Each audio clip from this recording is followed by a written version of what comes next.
السلام علیکم فرزانہ۔ یہ واقعہ ہے میرے خیال سے 61 کی سردیوں کا۔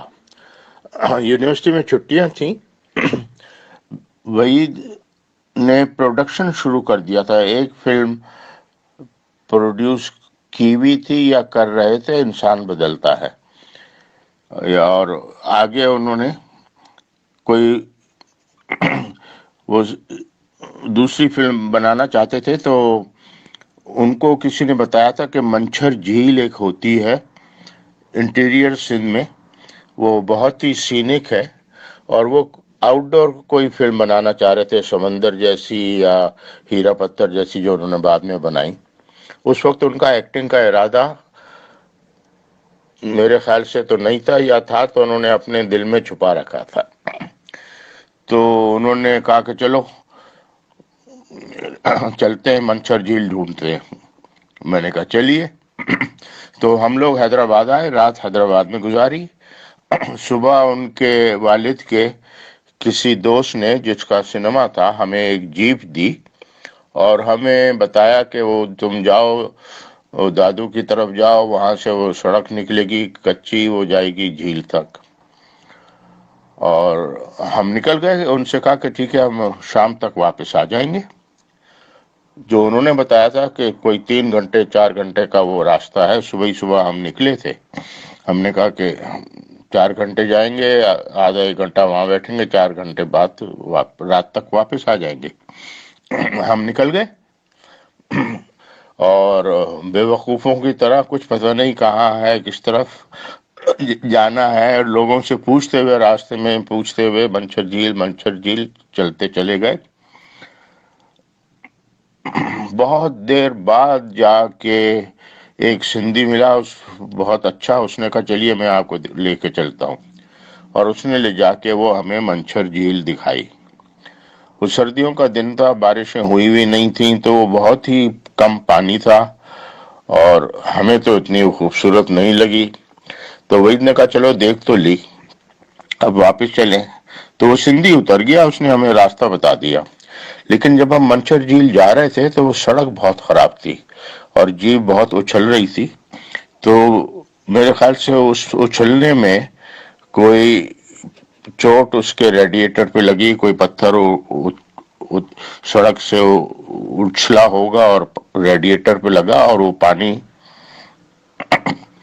اس کا لیک ہونا شروع ہو گیا۔ بہرحال ہم چلتے چلے گئے۔ جب وہ گاڑی زیادہ وہ گرم ہو جاتی تھی، تھوڑا ٹھہر جاتے تھے، اس کی وجہ سے دیر بہت ہونے لگی، شام آ گئی۔ تو راستے میں کچھ لوگ ملے، ہم نے ان سے کہا کہ بھئی ہمارا یہ جیپ کا مسئلہ ہو گیا ہے، پیٹرول بھی ختم ہونے کو آ گیا ہے، کیا کریں؟ کہیں گے سر یہاں تو کوئی گیراج نہیں ہے، میکینک نہیں ہے، آپ بہت غلط جگہ پھنس گئے ہیں۔ انہوں نے کہا کہ آپ اس طرف چلے جائیں تو آگے جا کے ایک چھوٹا سا شہر آتا ہے، سہمن، وہاں ایک مزار بھی ہے۔ تو وہ مزار کے جو وہ ہیں رکھوالے، وہاں کے پیر زادہ، ان کے پاس جیپیں ہیں، اور انہوں نے اپنا وہاں کوئی میکینک رکھا ہوا ہے، اور پیٹرول بھی ان کے پاس شاید مل جائے۔ آپ جا کے ان سے اچھی طرح بات کریں تو شاید وہ آپ کی مدد کر سکیں۔ تو ہم وہاں پہنچے پوچھتے ہوئے، اور سجادہ نسیم جو وہاں کے تھے، سجادہ نشین، ان کے گھر پہنچ گئے۔ اب آپ جانتی ہیں ویدو تو ماشاءاللہ بہت ہی چارمنگ اور جوانی میں بہت ہی پیارے ہوتے تھے۔ ان کا چام سجادہ نشین پہ چل گیا، اور اس نے دیکھا کہ کراچی سے اچھے خاندانی لوگ آئے ہوئے ہیں، شریف لوگ، اور مصیبت میں ہیں۔ وہ بھی جوان آدمی تھا۔ تو اس نے کہا کہ دیکھیں آپ ایسا کریں، رات آپ یہاں میرے مہمان بن کے ٹھہریں، اور رات بھر وہ میکینک آپ کی گاڑی کو دیکھتا ہے، وہ ریڈیٹر کی لیک بند کر دے گا، میرے پاس کچھ سپیر پیٹرول بھی ہے، وہ میں آپ کو دے دوں گا، صبح آپ نکلیں، رات کو اس وقت سفر کرنا ٹھیک نہیں۔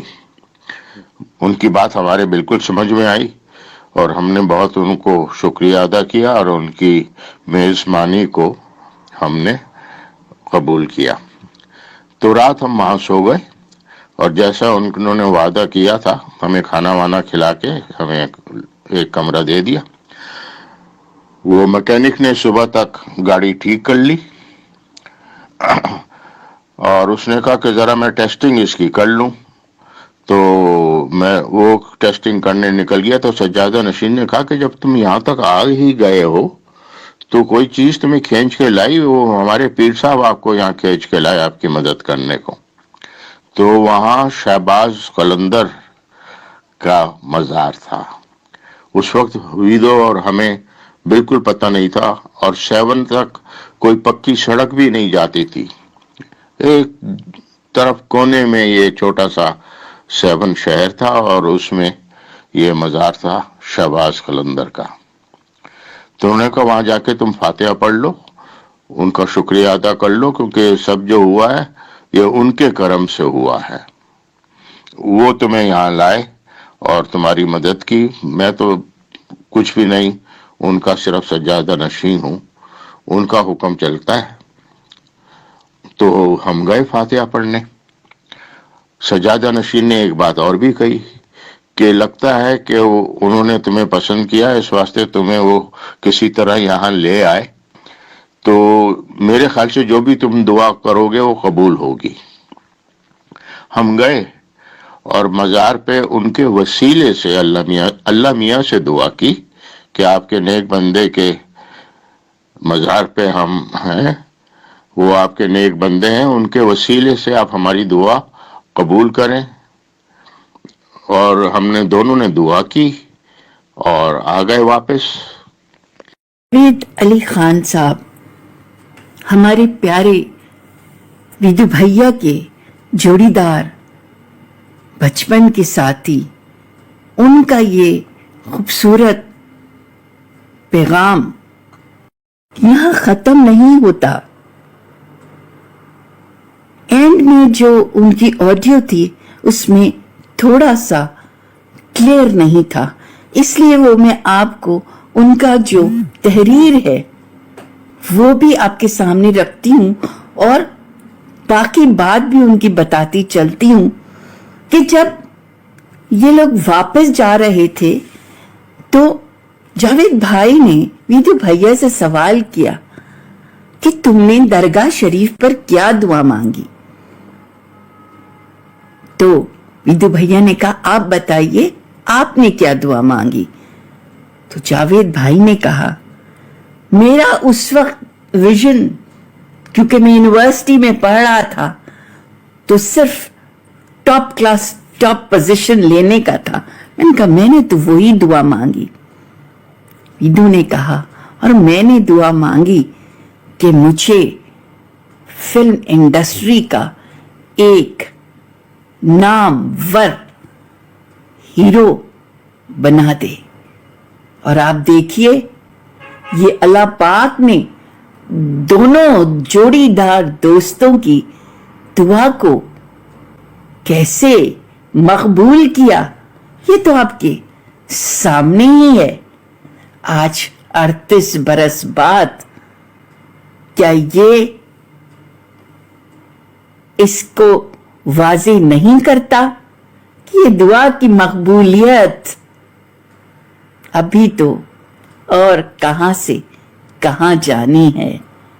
اللہ پاک یہ ہمارے جاوید علی خان صاحب کو بڑی عمر دے، صحت و تندرستی کے ساتھ، کیونکہ وہ ہمارے پیارے ویدو بھیا کے جگر کے قریب، دل کے قریب بچپن کے ساتھی رہے ہیں، اور ویدو بھیا ہم سب کی دلوں کی دھڑکنیں ہیں۔